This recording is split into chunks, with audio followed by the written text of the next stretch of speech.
You're listening to the Ranch Stewards Podcast, a podcast dedicated to the stewardship and conservation of grasslands, diverse ecological landscapes, and the salt of the earth individuals who dedicate their lives to this endeavor. And now here's your host, Haley Shipp. Welcome to the Ranch Stewards Podcast. I am your host, Haley Shipp.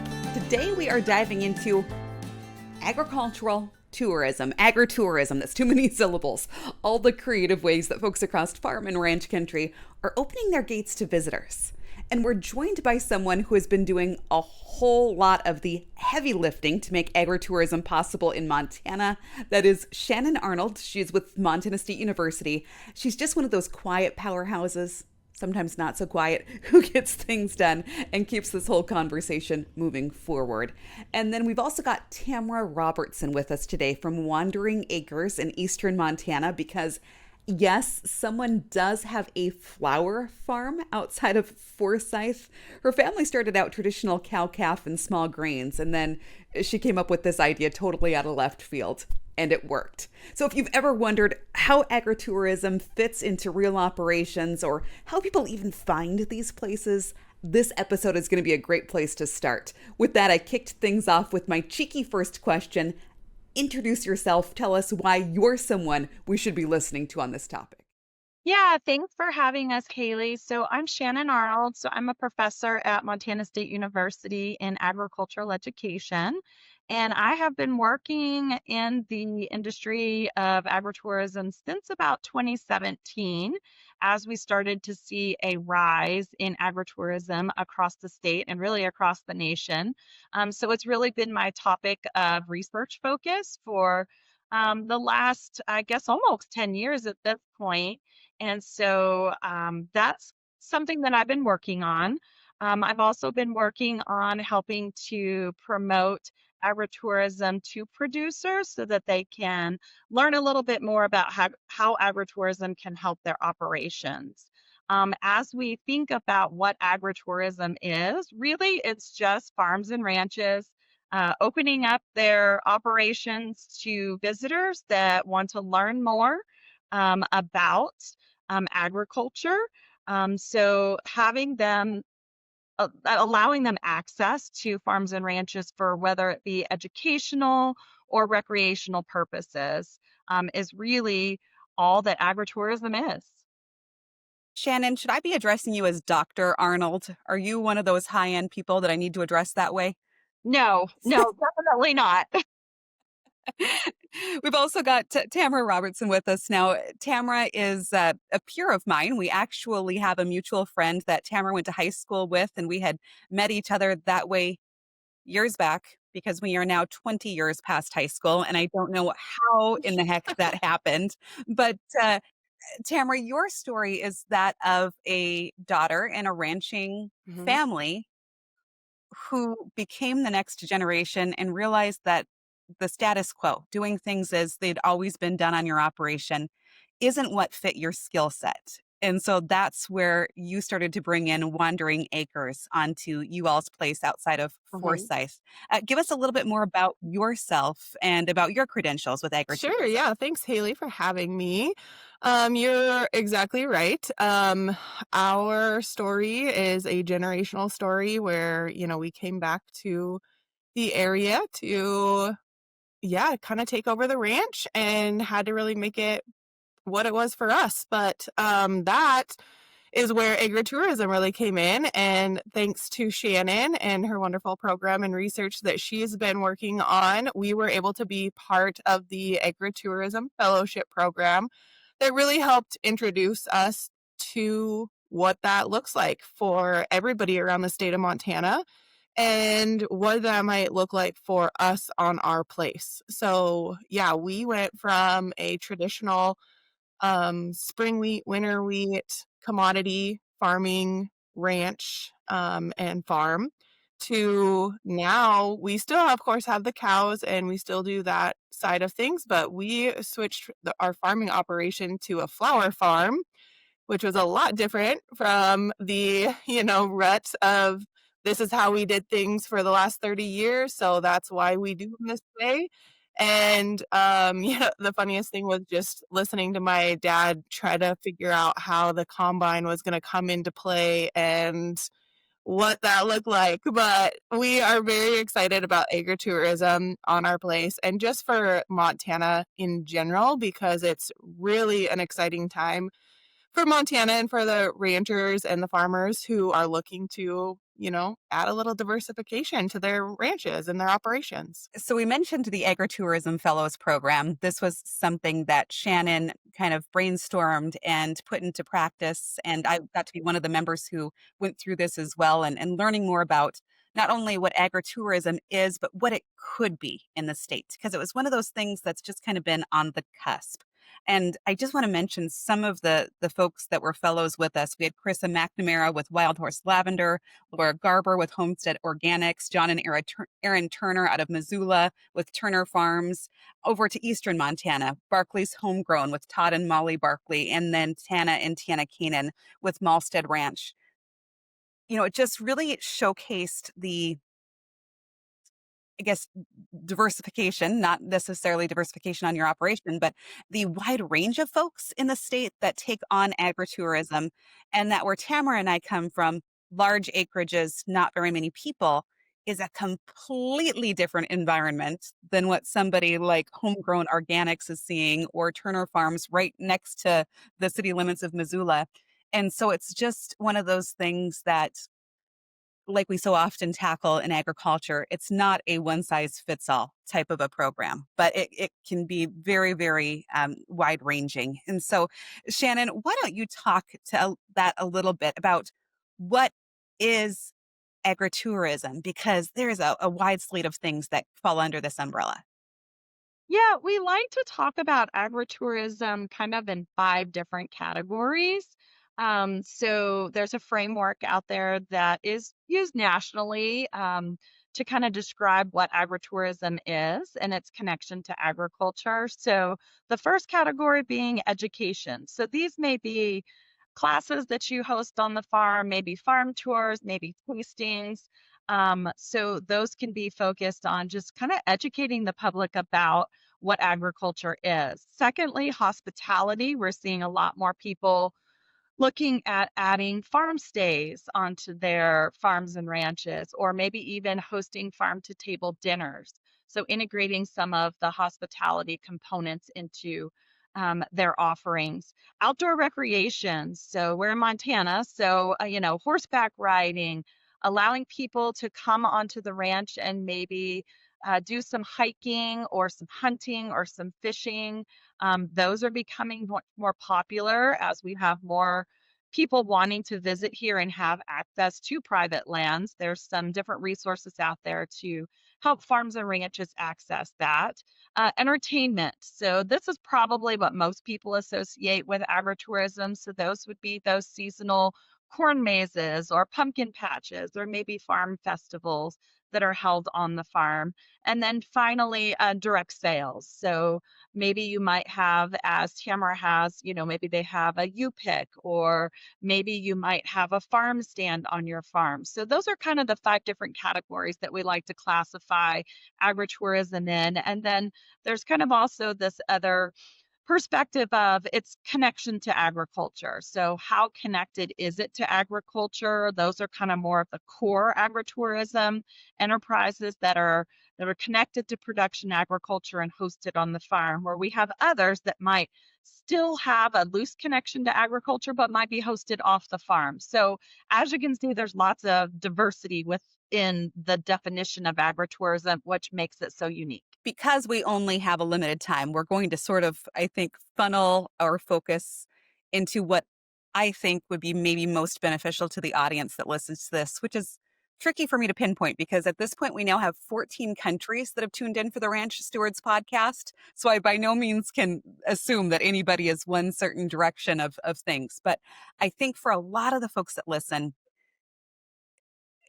looking at agritourism is the opportunity to look at an added enterprise on your operation that can make the entire ranch, the entire farm more sustainable by diversifying income, maybe bringing somebody in that is a spouse of a farmer or a rancher, main operator, or maybe it's a next generation that just has an itch to do something a little bit different or a little bit more than what's always been done.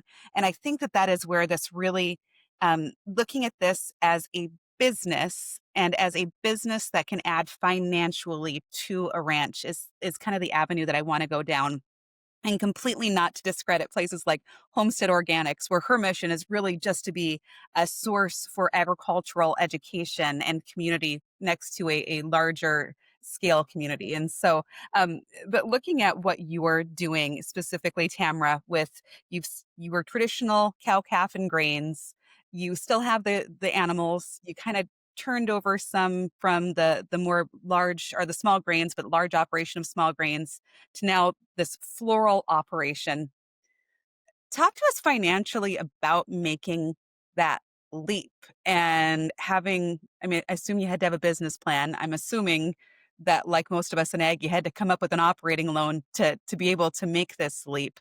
Talk to us about this as a financial decision. Yeah, so you're exactly right. We had to have a business plan. Um, Not necessarily for anybody else, but really just for us to decide, what direction do we want to go, and is it going to work for us, or is it even possible? But looking at it as a business, when we started with the spring wheat and the winter wheat, that business plan just didn't fit our goals in life. We have a young family that we're raising, and we have different opportunities around us that, we both have outside jobs as well. And that was another real major factor in what business plan we were going to follow. And so when we looked into the flowers, that was an operation that I could bring closer to home. That was an operation I could do with my children. That was an operation I didn't have to, jump on a tractor after an 8-hour shift at work and go until midnight.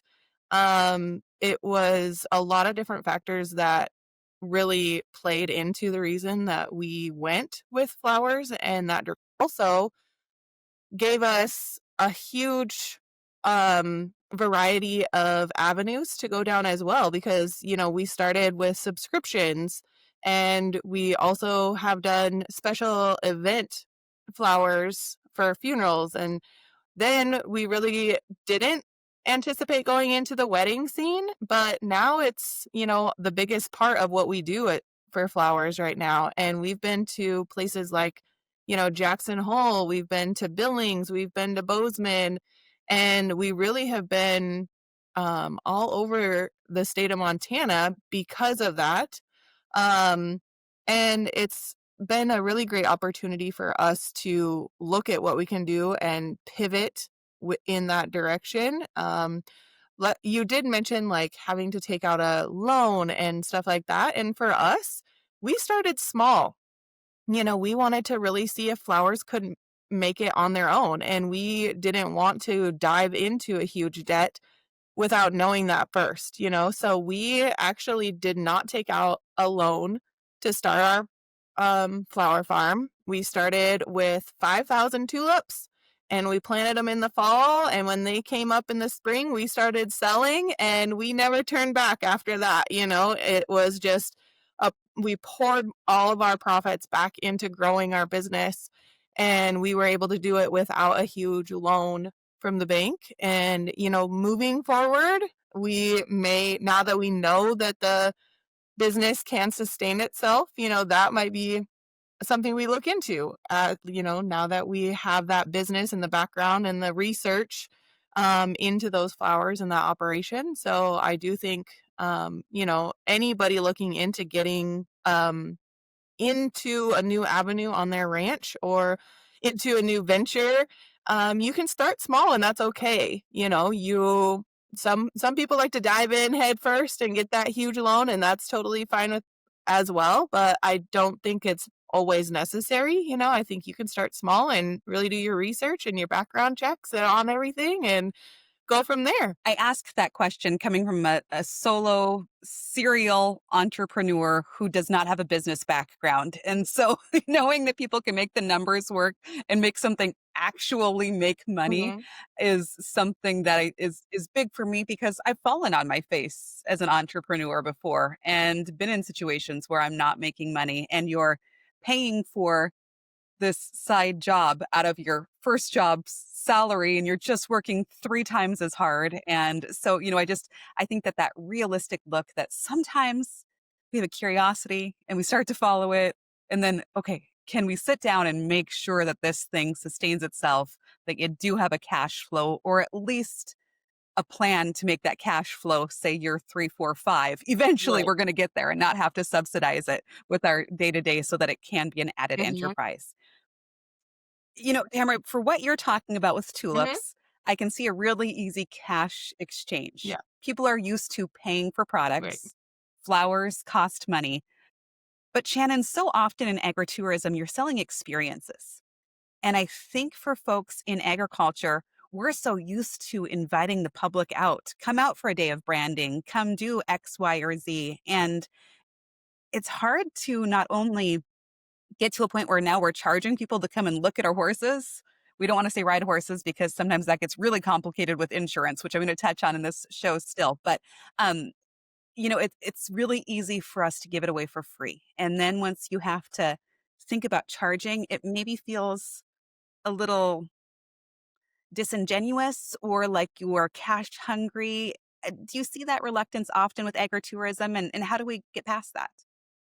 Yeah, definitely. I think producers are used to just, inviting people on the farm and not making it a business. So I think, you know, maybe reframing how you think about that experience and how you can create that experience for the public because they are interested in it. We've had like this resurgence of people being interested in wanting to be connected to rural agriculture. And so thinking about what is it that you already have on your property and really just seeing what you have as far as infrastructure and assets and how could you create an experience that could help to either educate the public more about agriculture or allow them to again be part of some sort of recreational opportunity because people are looking for it. More people are coming to Montana as a result of lots of different reasons post COVID, or maybe even TV shows that have kind of highlighted Montana. And so people are craving that experience. And so again, this is something maybe that producers have been doing before, but thinking about it as more of a business and offering these curated experiences to visitors so that they can learn more and become advocates for agriculture. So yes, it is something that has been a challenge, but there's certainly people doing it, more and more people doing it, as I mentioned, in Montana as the industry grows and nationwide as well. So, Shannon, one of the things that you said you do is really focusing on how to teach farmers and ranchers about agritourism and how to get involved with it. So, what resources do you give? How do you initiate that conversation? Kind of give us your elevator speech so that you can start that teaching process. Yeah, so I've been fortunate over, the last 8 years to have some great grants to help support some of the different um, experiences that I've been able to offer to producers. And I'll just say Western SARE, Department of Ag, Specialty Crop Block grants have been really instrumental in helping this movement to grow. We just hosted our second statewide agritourism conference here at Montana State University last week, and we had about 170 people participate, which I think is really exciting to show the growth and interest in agritourism. So there's certainly we have from some of these great funding opportunities and support and partners, we have a website, montanaagritourism.com, that has a lot of resources on the website that you can check out. And another um, advancement has been we've been able to hire a half-time agritourism specialist that's been working with us this year and for the next couple years to help producers become part of our newly formed Montana Agritourism Association and have access to those resources and access to workshops and trainings and different types of professional opportunities for producers to engage in. I also would like to say, locally, we have lots of small business and economic development centers. We have Visit Montana. We have a lot of resources in the tourism and field as well. And Department of Commerce has been really supportive in providing some specific agritourism grants for producers to be able to apply to. So there's a lot of resources out there within your communities that you can reach out to. And then last but not least, you have your food and ag development centers. And so they can be an excellent place to get started, to talk with somebody that knows about agritourism and can help guide you. Yeah, that's incredible that you have been able to create this, because Shannon, this really has been on your shoulders. So kudos to you for really taking this initiative and creating this space that allows for agritourism to be so celebrated in the state.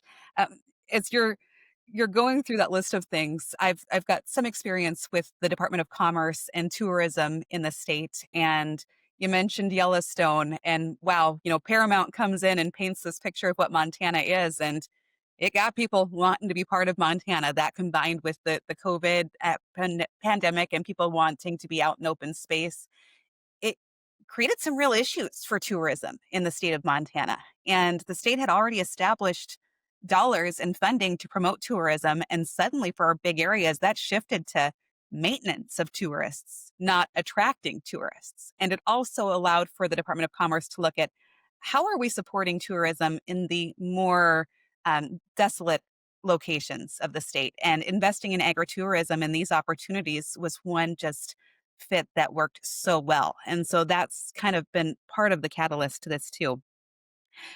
But also in that picture, if you are out in, I always say podunk, and sometimes people don't know exactly what that means, but when you are out, in locations that aren't heavy for tourists, it's kind of hard to be seen, So Tamara, you at least are close to an interstate, but talk about how you market yourself and Wandering Acres as an agritourism venue and location. Right. Yeah. So it is a little harder on our side of the state. We are not the Yellowstone side of the state. We have a different culture, different heritage, different opportunities for sure on our side of the state. And like you said, the Visit Montana website is a really great way. They focus, on all 7 tourist regions. And so the way that they market our tourism region, which is the Southeast tourism region, is one great way that I just kind of try to mimic what they're doing. They're a huge asset for us over here. And so really just trying to look at who they're targeting as, tourists coming into Montana, what that demographic looks like, their kind of audience, then we can really hone in on that and kind of use that. And if they're already having this huge influx on their websites and stuff, then we can also use that same audience and kind of catch those people who are, like you said, driving right past on the interstate, right past our place, So looking out and just having the different support systems has really been an asset for us. And again, the Montana Agritourism website is really great for, helping us understand maybe what our audience is and who we want to attract and what kind of people are looking to get onto a ranch or farm or flower farm or those different opportunities.